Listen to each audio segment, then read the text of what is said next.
Oh, hello. How's it going? It's been a minute. Hold on, we need a second. My name is Nady, and welcome back to Cold Blood and Cocktails. As you beautiful people know, any tiff you may have, please cast it away because this is a channel of positive energy. Okay? Thank you. Oh, my little purple petunias, how you doing today? I hope wherever you're at in the world, you're having a spiffy day so far. I myself am doing very good. I'm supposed to be a Candyman, but look, I've got my Wonka's Willy hat right there. Just a little bit of a change up from the normal scene. No, you may not lick my candy cane. No, madam. No, but for real, how you doing? It is actually very, very stormy outside right now. It was hailing, and so this is literally the most perfect thing that I could be doing right now. Also, please do notice that this jacket is like 10 sizes too big. Holy crap. But I am digging these shoulder pads. Madonna who? Anyways, we have to be nearing, or at least on our 10th episode, and it is just crazy to me how similar a lot of these stories are. I mean, I've kind of always been into like murder mystery type things. I was going to be a crime scene photographer, but I wanted to work with live models, so I did fashion photography instead. I don't know, that job to me just seemed like a dead end. Oh, we come for the costumes, we stay for the dark humor. No, but seriously, that was a career choice for me. I even have a song talking about serial killers on my last album. Just type in Kiss of Fame into Apple, YouTube, Spotify, wherever, but you will hear a good-ass self-produced album. There will be a third one coming soon, I promise, whenever I have time. But when I was doing the research for this story, there's just so many similar traits between these killer, psychopathic, sociopathic men and women, and it's a little bit freaky because I actually know people who kind of have these traits, and they kind of give off murderous vibes. Freaky deaky bitch. Anyways, I know this is kind of dragging on, but it just got me thinking, like, people who are in relationships who can't get away from the sociopath or the psychopath. This has absolutely nothing to do with the story today. I just want to remind y'all that if you are someone or you know someone who's in a bad relationship, there is help. Please seek it. It is so much easier said than done. I know that. But you deserve to be truly and fully loved every freaking minute that you are here on this earth. Okay? Okay. Anyways, today's cocktail is just a simple appletini. I thought it'd go good with my background and pop against my purple titties. Very tasty. God damn, every freaking time. There is so much hair in here. That isn't even hair. What is that? String? Good. Just gonna pour a little bit more from my French press.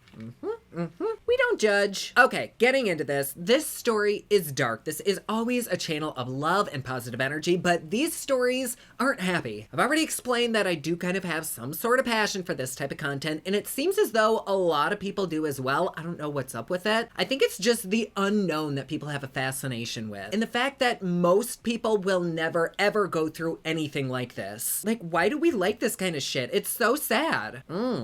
So I apologize for the positivity break, but I do try to do this with as much love as I possibly can, if that counts for anything. But with today's story, I actually don't think I can even list what's in it because I'll get instantly demonetized. But there is forced sexual activity that is underage. There's murder, there's violence. It's very dark. I don't think even Bailey has done this story, and I'm kind of hesitant because it's heavy. However, I've actually gotten quite a few recommendations to do this story, and I was first suggested it by my good friend who actually lives near where this happened. And this story is very interesting, and it's absolutely a lesson in being careful with who you trust. Like, a lot of people died, they will be remembered, and at least we can learn something out of this. So my beautiful loves, cheers to you. Let the story start. Today's little tale starts in Houston, Texas. Hot, humid Houston. Most amazing fucking mall ever though. And we're gonna take this to an area in Houston called the Heights. Now, around the early 1900s, this was legit the place to be. Like, you did not want to be anywhere else. It was hopping, it was bopping, you'd wear your finest girdle and duds. It was very prestigious. But then by the 70s, the area had kind of become run down. It took on an economic crisis that was just eating the whole fucking area like a plate of damn meatloaf. And that alone took a huge ass toll on a lot of people, but it was also kind of weird because high school kids would just go missing, like poof, gone. And a lot of parents would file a missing report, they'd bug the cops, but not much would happen with those reports. And what was weirder is that those missing reports were kind of far and few in between. Most parents would just assume that their kid up and left. Like, I'm sorry, but what the fuck? Your kid is in high school, they're young, they don't come home, and you assume they just like hightailed their asses to Beverly Hills or something? Girl, please, like, get your shit together. I guess at this time back in the 70s, the Houston Popo didn't really have a missing persons department, so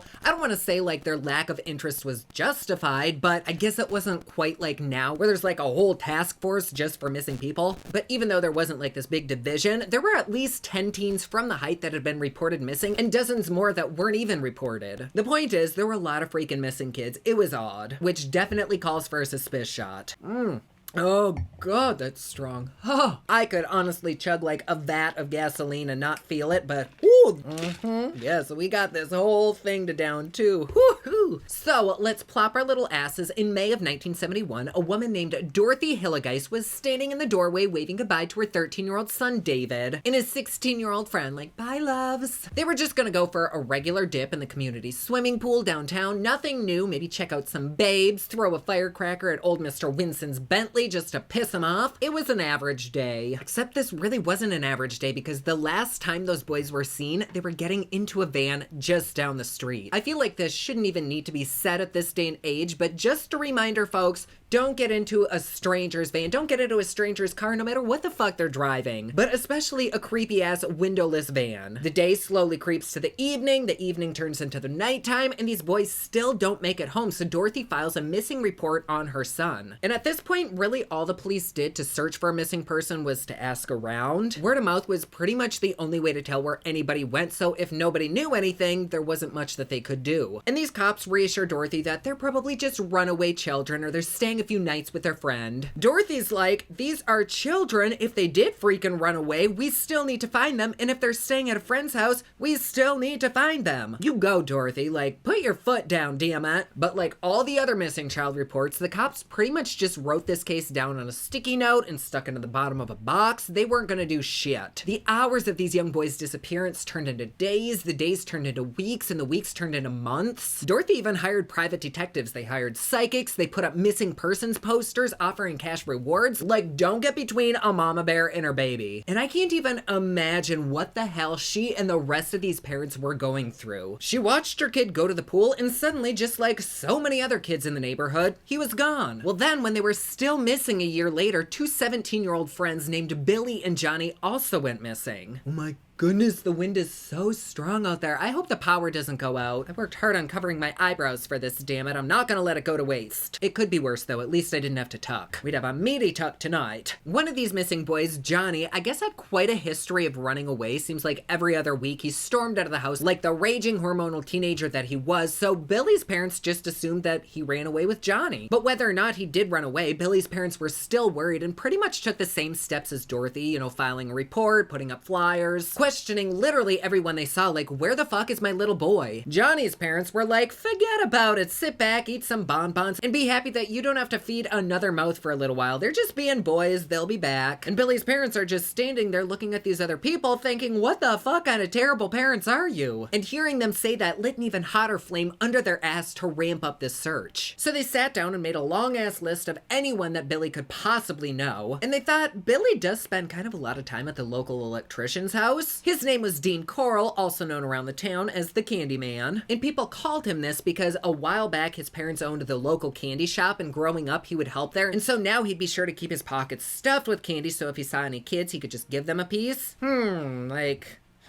Remember that van warning from before? Well, we don't fucking take candy from strangers either, especially if they make you reach in their pocket for it. Because you know you're gonna pull out more than a Twizzler. Thinking it's a damn circus peanut. Don't be fooled, honey. I do know that at this time, people still believed in the good of humanity, so people probably thought nothing of giving candy to strangers. Sadly, now that's kind of an absurd thought other than on Halloween, which some people are still like, nah. Like now a person's first thought is, get the fuck away from me. Back to the story though, everyone in this neighborhood did absolutely love Dean. He would help out the community. He would jump people's cars when they wouldn't start. He'd help people carry in groceries. Like most psychopaths out there, he was just really lovable, very social, and of course, good looking. Ring any bells? Jeffrey Dahmer, Ted Bundy, Naked Christian Bale in American Psycho? Although, let's be real, I feel like all of us here would let Christian Bale chase us if his chainsaw's hanging out. I'll cheers to that.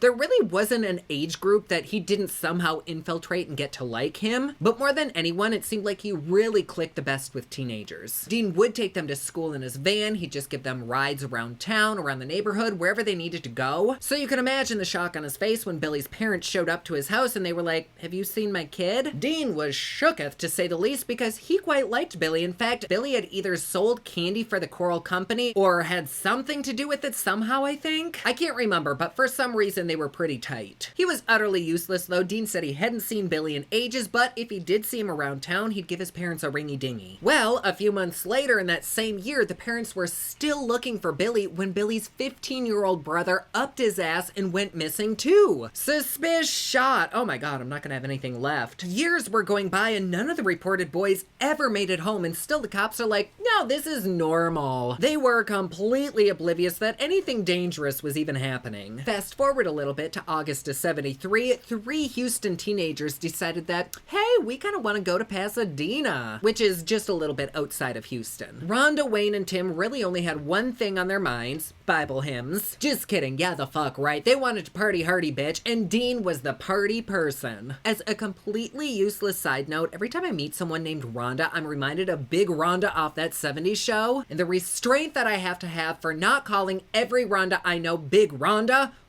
it is real. Okay, anywho, sorry about that. So Wayne, he was very, very street smart, not book smart. He was a high school dropout. He lived with his mom. His dad wasn't really around that much. He didn't really feel as though he had a lot going for him. But what he did have were his friends like Rhonda, who was very similar to him. She too came from a broken home and didn't really have much in the parental department. So to escape the sadness of that, they kind of hit up a lot of parties, smoke a lot of devil's lettuce, sniff a fuck ton of glue. Now Tim was the oldest of the group. He was 19, and I feel like he was kind of the chauffeur of this little posse. So at 3 a.m. when Mary Jane and I would just be getting asleep, they arrived at the house in Pasadena, and this shit is lit. Drinks everywhere, open glue bottles at every table, and more fucking joints than a Cheech and Chong movie set. People are hooking up in the closets, 2 people get their braces stuck together while making out, and we're pretty sure that Jenny Helsinki gave Devin a blowy in the pantry. It's just a rumor, but I believe it. Okay, I'm just kidding. I did lie about all that. I'm pretty sure it was just Dean and the 3 teens, so like the 4 of them, but Daddy's gotta juice up the story somehow. Nevertheless, it did seem like a good party, even if it was just the 4 of them. Well, that is until Detective Sergeant David got a call at 8:30 in the morning saying there was a shooting at this party. How about that? The detective is like, first of fucking all, I haven't even had my coffee, so don't even talk to me, but then he's like, wait, what? A shooting? David rushes his ass to this house to see 3 suspects sitting on the curb by an officer who was holding an empty .22 caliber pistol. Oh, this is making me slur my speech a little. Chug-a-lug choo-choo. Wayne was sitting there about as pale as the glue they'd been sniffing and rocking back and forth saying, I just killed someone. And Detective David had no idea that this was about to be the biggest case of his career. He walks inside the house, stepping over the empty bottles and vomit, and sees the naked body of a man lying face down in the hallway. He's like, bitch, this is too early for this shit, damn it. The body's feet are just tangled in bed sheets and his back and shoulders are riddled with bullets. And then a little further from him is a bedroom that this guy had obviously just come from. The police walk in and are like, gay gasp, there are sex toys everywhere. And I'm not talking like going into a Spencer's gift shop. This was like walking into Christian Grey's dark fantasy. Police could instantly tell that this was not a normal shooting, although I don't really know what they consider a normal shooting to be, but I guess this wasn't it. Well, actually, no, I take that back. I guess I can kind of understand what made this a little bit abnormal, because when they walked into the bedroom, they noticed the floor was just covered in a big ass sheet of plastic like Dexter. And then in the middle of the floor was like a bondagey bodyboard that had handcuffs attached to it. Normally I'd say something like, count me the fuck in, but honey, I can't even joke about this shit. Like, even adding little zingers to any part of this story makes me feel weird. The police start looking around the rest of the room and they end up finding 8 more pairs of handcuffs, rope, binding tape, petroleum jelly, and then they open up the door to the garage and inside is a tote full of even more sex toys. Like, some people collect Pez dispensers or coins or sports cards. He seemed to collect sexy time toys. And I mean, who doesn't have a little collection, but his was extreme. But that big tote of rubber dongs wasn't the only questionable thing that they found in the garage. They also found a van that had a small wooden box in it that looked oddly like a tiny casket. And just as the officers are thinking, what the actual fuck, they find some lime. And for anyone that doesn't know, lime is like a chemical compound that slows down the decomposition rate of a body. It doesn't stop it. But if you have a dead body at 4 and a parent-teacher conference at 5 and you just can't squeeze burying that thing in till later, lime has got your back. Ugh, sounds like a very fucked up advertisement. Police very quickly identify the victim as former resident of the Heights area that everyone loved and respected, 33-year-old electrician Dean Corll, aka the Candyman. The 3 teens were instantly taken in for questioning and they all had pretty much the exact same story. And the police officers kind of found their stories especially strange because they themselves had known Dean for several years before his move from the Heights. I mean, Dean was kind of known for throwing parties for teenagers, for being like the cool dad character character. I'm a cool dad. Yo diggity and shit. But I think a lot of younger kids and teens really gravitated towards him because he was just fun. But on this particular night of the party, he was a little bit upset because Wayne had arrived with a girl, Miss Rhonda. I guess Dean was a tiny bit jealous over this, but they were able to smooth it out. And so the three guys and this girl spent the whole freaking night huffing paint, sniffing Gorilla Glue, and ended up passing the fuck out. I've never looked at a bottle of glue or a can of paint and thought, wow, I want to smell you. Is that still even a thing? Do people do that? Anyways, when these teenagers awoke, Dean had them all handcuffed. Their hands and feet were shackled, and Rhonda and Tim had tape over their mouths. And as if that alone wasn't scary enough, I guess Dean had been waving a knife in their faces saying he was gonna kill them all, but only after he'd had some fun with them, whatever the fuck that means. Just as Dean was bending down to tape up Wayne, Wayne thought there probably isn't a good outcome here, so Wayne was like, hey Dean, if you don't tie me up, I'll help you strap the others to the bondage board. How about that? Like, team up, power duo, yeah? And Dean's like, okay, so they end up tying Rhonda and Tim to the body board so they were facing each other. And Dean's like, you two need to get it on together and I'm gonna get it on with Wayne. And Wayne could just feel that death was in the air. He knew Dean was serious about killing all of them. Somehow, Wayne spotted a gun in the house, and the moment he saw it, he grabbed it, he aimed it towards Dean, and put 6 bullets into his back. Obviously, police determined that this was done in self-defense, but now everyone wondered, who the fuck was this man that we all thought we knew? So starts the police investigation. Just a little bit of research found that Dean was pretty much a loner and kind of a nomad who moved every couple of months. Outside of his work, his only real friends were teenagers, and he was often seen with Wayne and another kid named David, who also happened to be from a very broken home. He was acting very strange and just seemed to be drinking a very tall glass of depresso espresso. Little did the parents know what kind of a monster they had raised. But also, Dean wasn't the only odd duck here. Apparently his teenage friends Wayne and David also raised a few red flags. Investigators had already questioned Rhonda, Wayne, and Tim, but one officer had this gut feeling that there was still some shit being withheld. So after a little bit of nudging, Wayne finally said that one of the reasons he killed Dean was because Dean had told him that he had a warehouse full of bodies. Talk about fucking creepy, right? The investigators are like,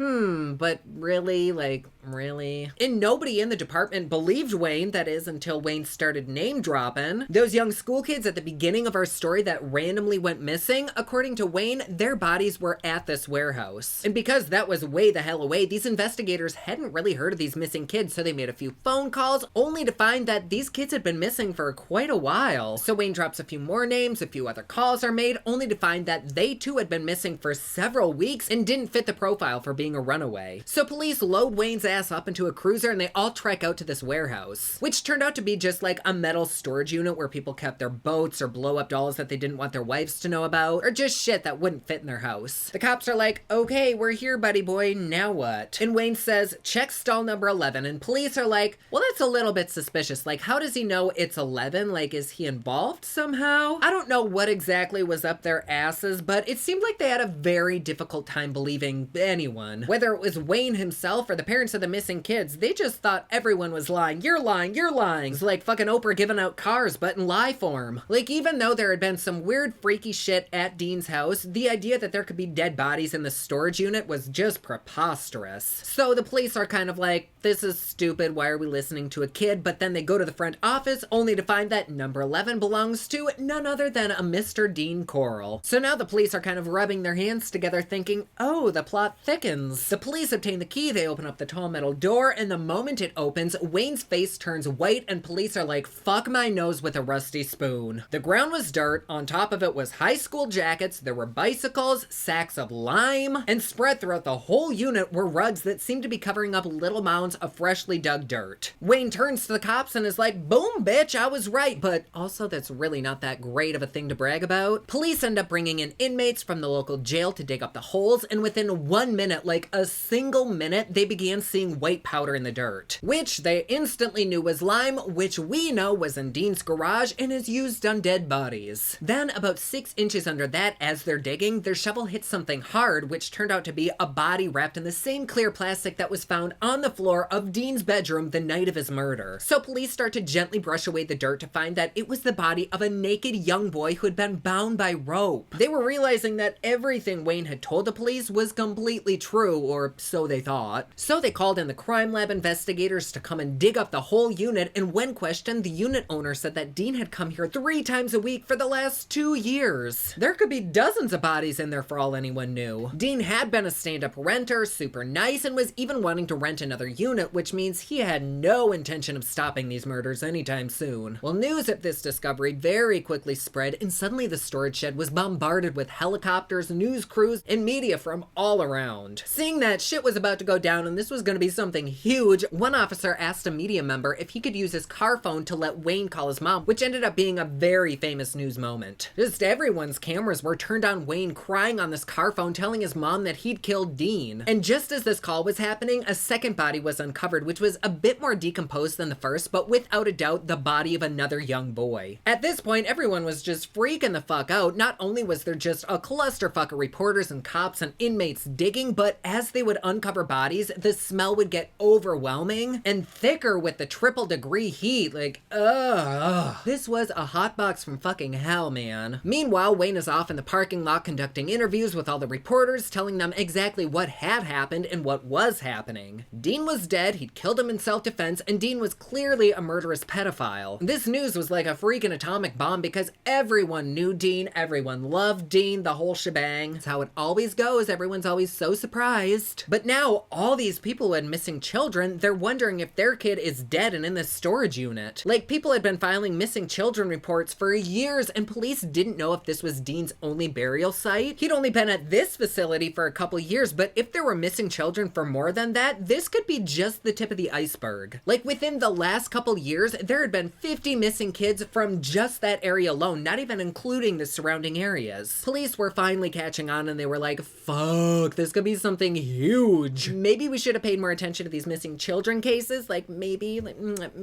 probably it would have been a good idea. The night goes on, another body is discovered, and then another, and then another. Well, just as it seems like they found all of the bodies, the team starts sifting the soil for any evidence to try to figure out who these kids were. Maybe a necklace, some jewelry, some sort of ID, so they dig a little bit deeper thinking maybe Dean's buried the kids' clothes underneath their bodies. Well, they didn't find any identification under the bodies because what they found under these bodies were more bodies. They were finding 3 people stacked on top of each other. It was like dirt, body, dirt, body, dirt. Like, this was something that could have easily been out of a freaking horror movie. Like, nobody could have imagined this. Like, you have these big burly officers who are so skeptical of Wayne, and they're realizing that it doesn't matter how tough you are, there is nothing that can prepare you for this kind of shock. None of them thought that any human could ever do anything like this to another human, let alone kids. And right before their eyes, this was turning into the crime of the century. All around the world, headlines were depicting this young ex-candy maker, now electrician, as the main suspect in the disappearance of tons of young boys in the Houston area, with hints that there was some sort of sexual abuse involved. And this was in 1973, which I think was kind of a time when kids played outside from sunup to sundown and pretty much did their own thing. Now with these headlines, parents were starting to keep a tighter leash on their kids and tell their kids like, hey, y'all need to either stay indoors from now on or just play in the yard. It seemed like the world just wasn't safe anymore. Like, you could go over to Betty's to borrow a cup of sugar and end up in pieces in her attic. Like, what the fuck was happening? After all, who the hell can you trust if you can't trust a stand-up guy like Dean? But this just sounds so freaking familiar. Remember the dentist in our Deadly Dentist story? Like, everyone loved him, but then look who he was. Oh my goodness. The neighborhood cat is out playing with my holiday decor. Oh, bless him. Anyways, police thought that clearly Wayne is the hero of this story. He'd done the community a huge service by removing this killer. Like, they were about to throw a fucking parade in this boy's honor because of what he went through. But police still wanted to know more, so they bring Wayne back in for questioning. They just want to build a connection with him, get to know him a little bit better. Well, Wayne ends up getting very comfortable, and it soon becomes apparent to the police officers, just based on Wayne's fidgeting and body language, that maybe he had a little bit more to do with this than he first let on. Like, it wasn't a dead giveaway at first, but as the police would uncover a body, Wayne would know their name. He'd be like, yeah, this is Billy so-and-so, this is Jimmy, and you don't just know that unless you have some sort of involvement. You had to have had some prior connection, more than just Dean telling stories, you know? So now that the police realize this, their little cogs are turning in their brains and they're starting to piece shit together. Like, it was becoming very clear that Dean and Wayne's relationship was maybe a bit tighter than Dean's relationship had been with his dead victims?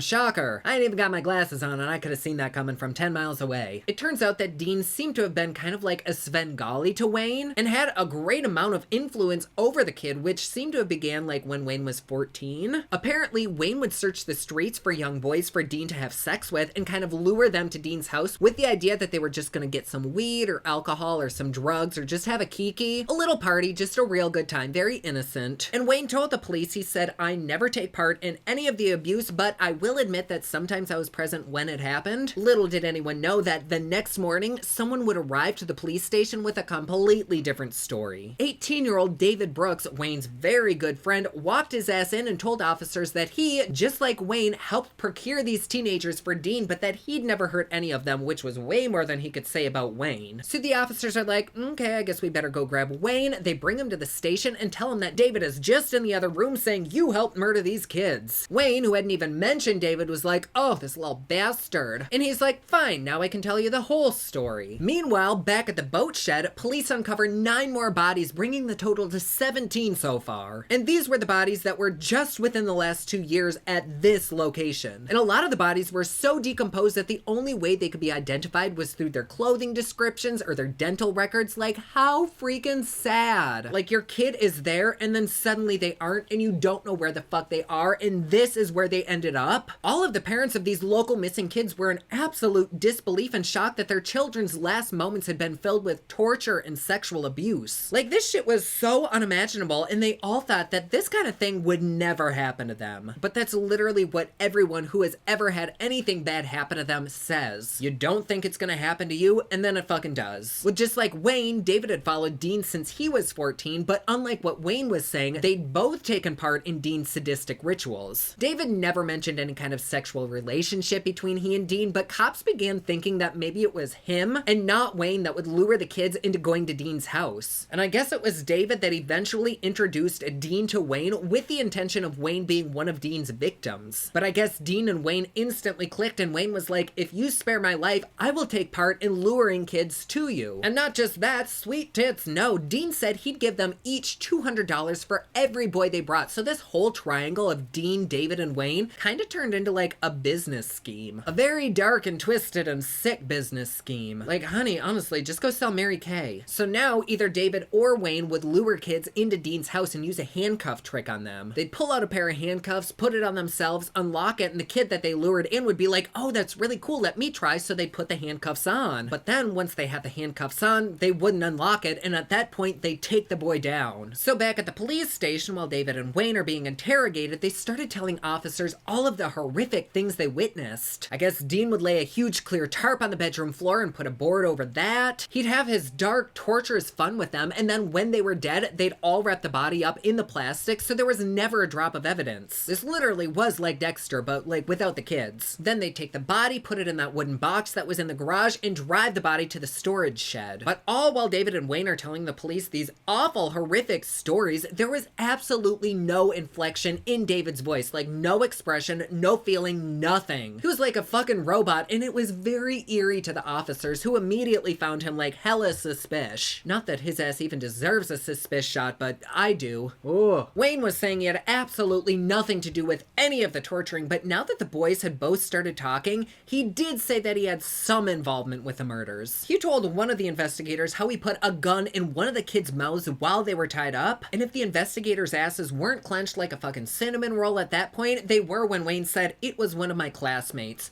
What the fuck? One of his classmates! Oh my god. Apparently, these boys had a lot more to do with this than they first let on, because they were able to tell police officers the order that everyone was killed in, and exactly where all these bodies were, aka they were with Dean the entire fucking time and had just as much to do with it as he did. So Wayne leads officers out to a wooded area, they're all driving along, Wayne's got shackles on, and he's just chilling in the back seat and suddenly says, "Stop, there's 2 bodies right over there." So the police stop, they bring out their shovels, and what do you fucking know, there's 2 more bodies. Next day, they all take a little stroll through the woods, and boom, another 2 bodies. 3 of these bodies appeared to have been strangled by tying a bunch of rope around their neck. One of the bodies seemed to have died with a noose around their neck, and all of them seemed to have been tortured and mutilated. A little while later, Wayne leads the police to a beach, surprisingly not to get a pina colada. He said, "Dig over there, you'll find more bodies." They did, and there were more more bodies. And at this point, police are like, fuck me with a dirty rake. Are we gonna be doing this for years and uncovering hundreds of bodies? Like, who knows how long this had really been going on? Maybe Dean showed Wayne where other bodies were buried from before he knew Wayne? Clearly, this wasn't good and the parade was canceled because, yeah, Wayne killed Dean, but Wayne is just as sick as Dean and basically helped Dean murder dozens of kids. So obviously this shit goes to court, and by the time trial starts, Wayne's led police to the bodies of 27 teenagers who had been murdered just over the course of the last couple years. And Wayne and David both admitted to somehow partaking in the killings, so they were both pretty much screwed. And the community was pissed. There was now a war going on between the police and the people. The community was like, we made such a freaking fuss over these missing kids and weren't taken seriously. Why the fuck wasn't this investigated? And the investigators were like, several of these kids ran away from a broken home because things were so bad, maybe you should be held accountable as well. And so everybody's just having like a shitting war back and forth and nothing is getting done. And while they're off arguing, other people are wondering, how was Dean able to entrance David and Wayne into doing this? Like, you wouldn't think that two 14-year-olds really would have done this had it not been for the influence of Dean, but I think that's just it. The fact that they were 14, very young, probably fearful over what might happen if they didn't comply, and Dean presented himself as this really cool godlike figure that was difficult not to admire. And so were they manipulated? Did they actually want to do this? Because for Wayne, Dean was the father figure that he never really had. So he was kind of able to overlook all the shit that Dean was doing because he was so entranced by having someone like a dad, or something like a dad. But Dean was no daddy. He was a bad man, and he was a pro at being one. But then over time, it's almost like Wayne began enjoying the killing. He had power over whether someone lives or dies. And it was like an adrenaline rush for him, like a drug, and he seemed to be addicted to that feeling, which led him to just a terrible life. Wayne helped kill his classmates, his friends, like what the actual hell? While on trial, it was very clear to the jury that the night Dean was shot, Wayne was probably going to offer his friend Tim to be Dean's next victim, and Rhonda was just there. Dean had been a little bit angry that Rhonda was there, not because he was jealous of Wayne, but because now he'd have to do something with her. Like, what am I going to do with her dead body? Another boy named Billy ended up going on trial who said he'd experienced Dean's sadistic cravings and was the only living survivor. Then in 1974, the trial ends and Wayne was convicted of just one murder, the only one that he actually admitted to, the classmate who he had shot. But then the court kind of hunkered down and really started looking at his confessions and determined there was definitely more. Like, there's no way we can just convict him of one. The court also found out that Wayne and David actually did take part in the sexual abuse and were convicted of raping and torturing several of these victims. Wayne ended up getting sentenced to 6 concurrent 99-year terms, while David received one 99-year term. I mean, both of those suck, but also they seem very fair. Like, they both pretty much got life. And though 27 bodies were found, they were really only found because David and Wayne helped murder them. So is it likely that there are other bodies? Abso-fucking-lutely, you can probably guarantee it. Out of all the bodies that they found, 6 of them weren't able to be identified, so a few years after this case was put to rest, investigators ended up bringing a reconstructive artist in. I guess they basically just draw over the photo of a skull to recreate the person's features. That is just wild that people can do that. I guess the artist did so well that the investigator instantly knew which missing person this was based on the photograph they had in their missing persons folder. Like, shit, that is talent. So now I think there's only 3 bodies that they never were able to identify, which is just really freaking sad. Like, these parents still think that their kid is missing and could be out there somewhere. And what about all the other parents who have missing kids who Dean could have gotten to before he chummed up with Wayne and David? Like, the possibilities of deaths are just endless. Well, Wayne is serving out his life sentence in Houston still, and David ended up dying of COVID complications in 2020. And honestly, this really was just the tip of the peony when it comes to this case. Like, if you really want to get angry, read about Wayne and David, and like everything that they did, it will make your blood fucking boil. But this story was kind of more about Dean, even though these boys did play a big role. It's just hard to talk about everyone when we have like 45 minutes. But this was very interesting. Do you think these boys were manipulated into doing this shit because they were so scared, or do you think they actually wanted to do it? In the beginning, when I was doing my research, I thought maybe I'll give them the benefit of the doubt. Maybe they were manipulated, but in all honesty, I don't think they were. I think they wanted to be there. I think they wanted to do that. Otherwise, they could have gone to the police. They could have stopped it, but instead they actually like murdered people. So yeah, I think they wanted to do it.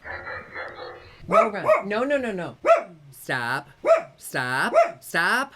played a video of a dog barking on my security camera and suddenly Ron wants in on it. Anyways, my loves, there you go. Thank you so much for being here. I know this was a very dark and deep story. Oof. I will try my best to have a lighter one next time. Anyways, have you heard of this story? Do you know any little tidbits that I didn't include? Comment down below. I always love hearing from you. But anyways, there you go. Thank you so much for being here. I love having you. And if you'd like to support me and my channel just a little bit more, please feel free to join us over on Patreon. It's patreon.com/Poplux. There you get videos a day early. You get Patreon-only content. Plus, best part, it is cheap, fun, and fancy, just like me. And like always, please be sure to subscribe and hit that notification bell down below so that you're notified anytime I upload a new video. Don't forget my newest collection of highlighters, including Black Ice, which does change from black to white, will be available again soon at thepoplux.com. Also, my latest album, Kiss of Fame, is available everywhere online that music is sold. Thank you so much to everyone who's supporting them. Comment down below, let me know what you thought of this video. Don't forget to like and subscribe. You can follow me on Snapchat, Instagram, and Twitter at officialnady, and you can follow me online at thepoplux.com. Thank you so much for watching. I love you all, and I will see you again soon. Bye!